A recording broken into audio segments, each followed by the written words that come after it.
Case 14, 2017. A 20-year-old man with pain and swelling of the left calf and purpuric rash.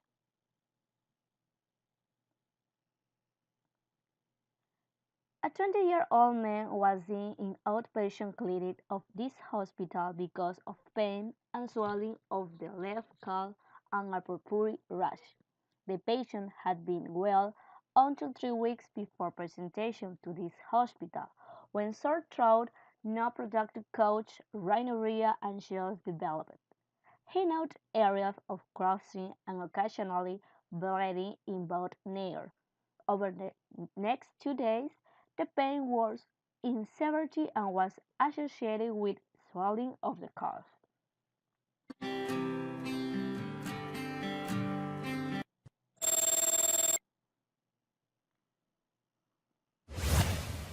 Phenol purpura.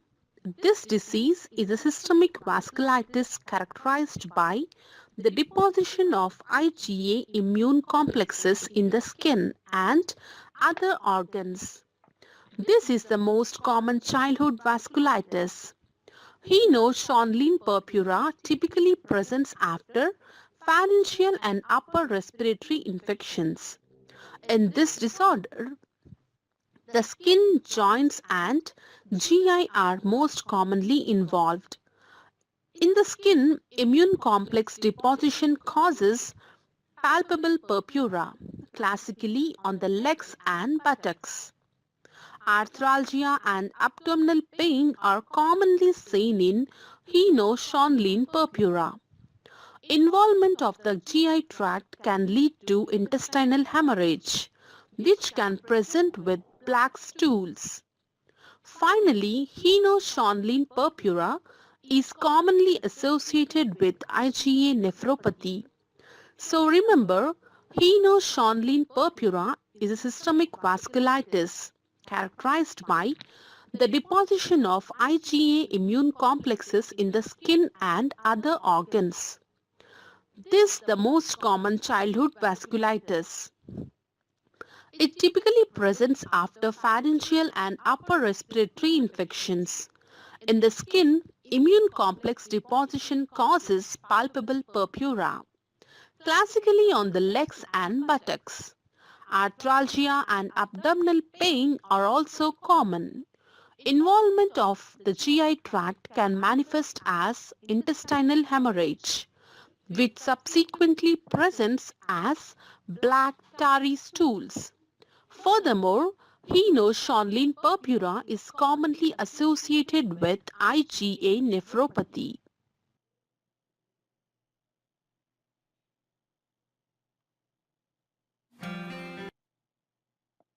Pros: HSP may occur in all age groups, but is much less frequent in adults. HSP is the most common form of vasculitis in children, with an incidence of approximately 13 cases per 1,000 children per year. It has been observed that HSP tends to be less severe in children as compared to adults.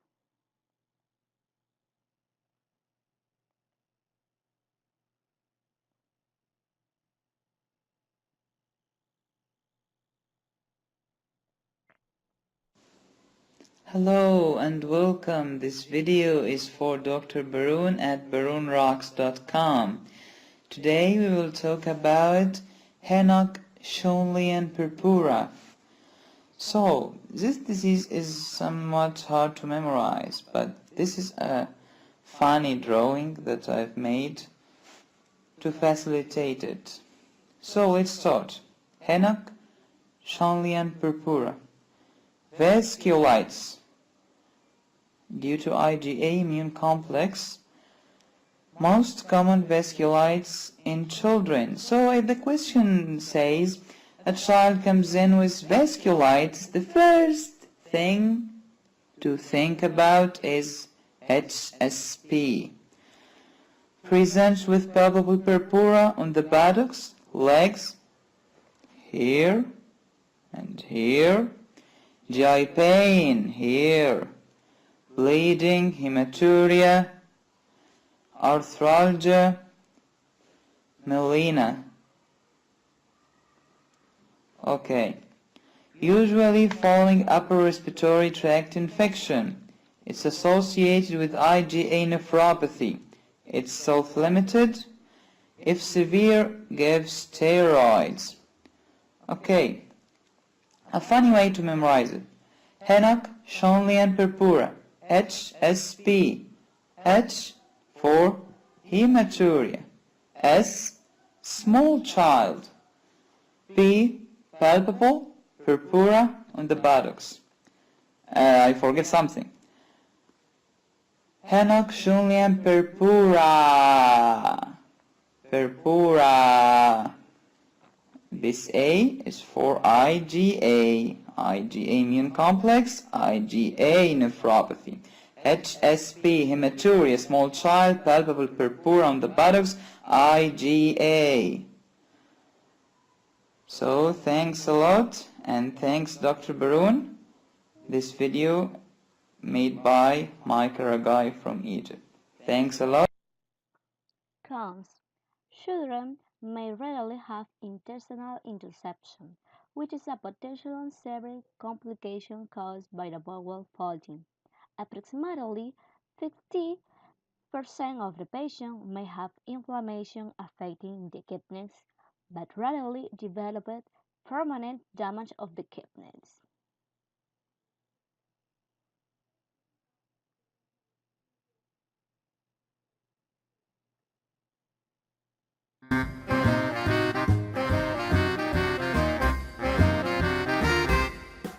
So this young lady here and her mom has agreed that we can do a video here, a teaching video on HSP, Henoch Schonlein purpura. And you know this will end up on YouTube, and you're okay with that. Yes. But tell me a little bit about what's happening here. So I'm gonna come down here, and we're not gonna embarrass you in any way, but I just want to capture some pictures, a little video here of your legs. And so this is a vasculitis, an IgA vasculitis, and she's got it pretty bad, I understand. Yes. So when did this all start? On about 4 or 5 days ago on Wednesday. Okay. Last week. Okay. She started with a couple on her foot, Okay. and then by Friday she had they were going up her leg, and we come here the first time. And now she's swollen again, and it says it's painful for her to walk. Yeah, so her joints. So Yes. arthritis, arthralgias are Yeah. very common with this. So she All can right. barely walk, so that's why we come back. Okay. And now she has them all the way on her elbows, and she has a few on her tongue. Okay. All right. So as far as you know, the highest this goes up here is just like up Yes, just upper on her chest, mid-chest. Yes. mid-chest. Okay. And And then she has a few on her a few on her arm and elbows. Okay. Uh-huh. And you want to stick out your tongue Let's for stick the out man? your tongue. No, stick it straight out. Stick it straight out here. Now look up there on her tongue right there. And there's a couple in between her teeth. Okay. And that's about it. We'll have to see if I can pick it up on video. But and then what about any abdominal complaints, any blood in her urine or anything No. like that at all? She's been eating fine. She has no stomach pains. And Okay. she's a little dehydrated now. That's Okay. why they're giving her fluids. All right. Now, so are her feet and legs, are They're her feet swollen? Yes. Yeah, because these feet And look she's like, even got them on the bottom of her feet. okay. Does that hurt to move your ankle? Yeah. I'm sorry, did I hurt you? You can kick, no, you won't kick me because it hurts too much, right? But, so her feet are swollen. They do look swollen. Her Yes. ankles definitely Yes. look swollen. And so as you know, basically, as you saw, I just barely moved her Yes. foot, and this caused her significant pain. What about her knees? Does she have any discomfort in her knees at all? Yes, when she tries to walk, it's in her foot and her knees, Okay. in the back of her calves. Okay, okay, very good. All right. So she was admitted and then went home, and but because now she can barely walk, she's back. Yes. What grade in school are you? Second, Second grade? Okay, how old are you? 7. 7? Very good. I bet you're pretty good in school. Yeah, I can tell. I can tell when they're super smart like she is. All right, and you don't mind this being on YouTube? We're doing a video? Okay, cool. Thank you.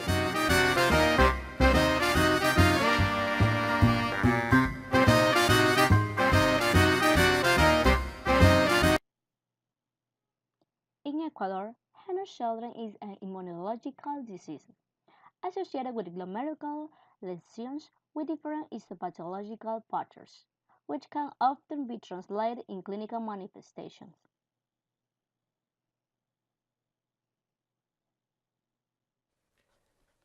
Henoch-Schönlein purpura is a small vessel vasculitis.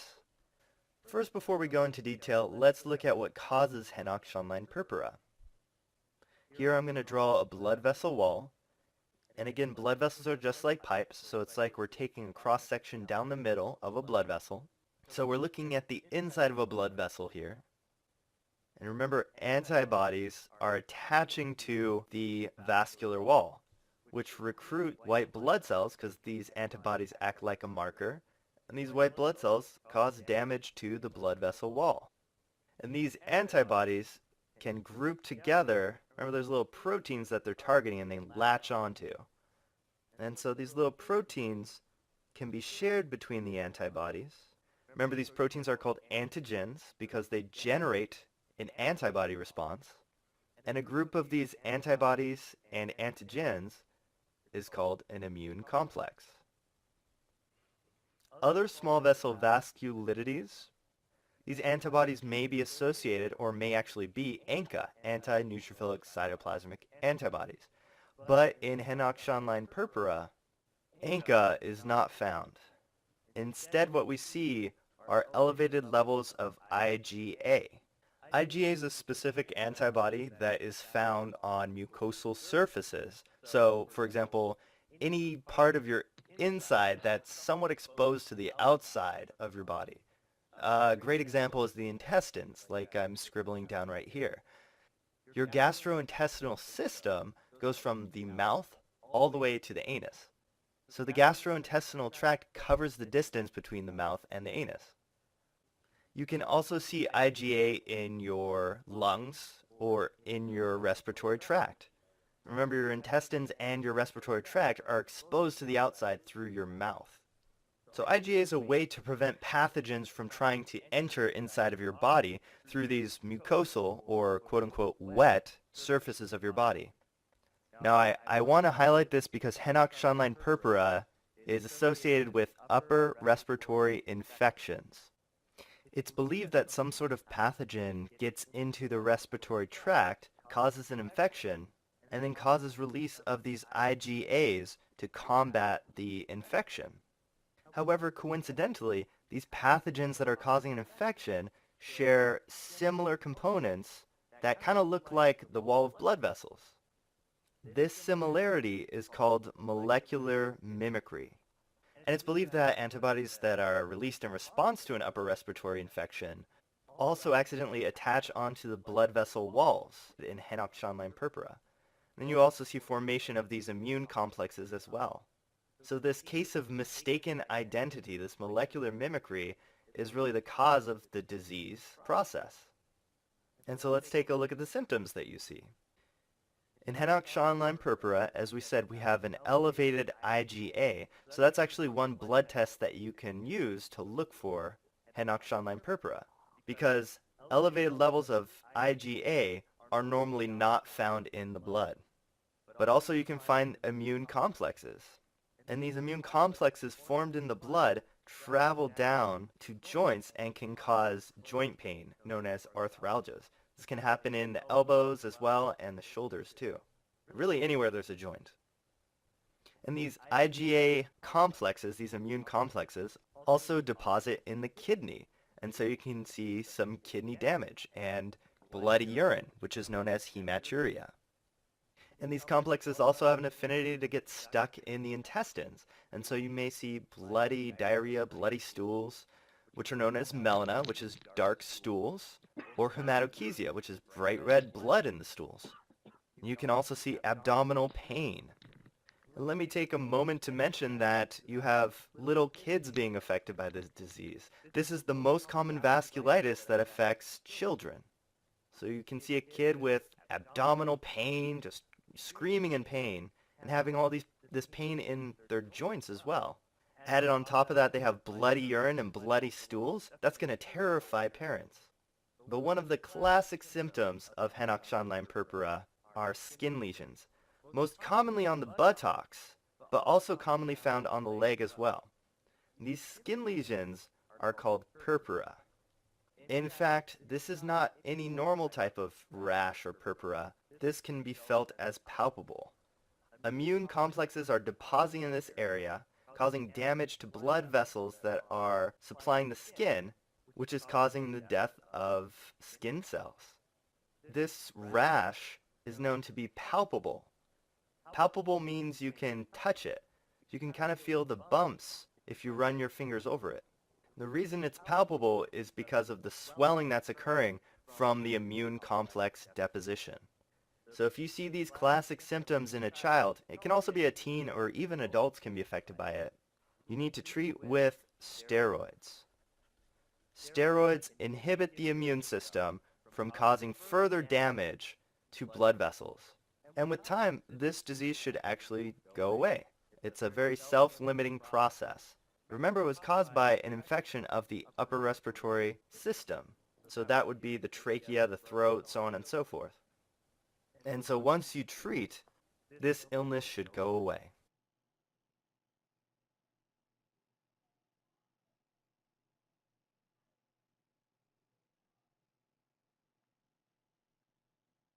Conclusion. Henna-shell purpura occur most commonly in children, and the majority of cases prove to be self-limited illnesses that require no specific therapy. The three organ systems that are most commonly affected by the disease are the skin, the bowel, and the kidneys. When the clinical manifestations in any of these organs are severely severe, treatment must be considered not only for symptomatic, also to prevent vasculitis-related damage.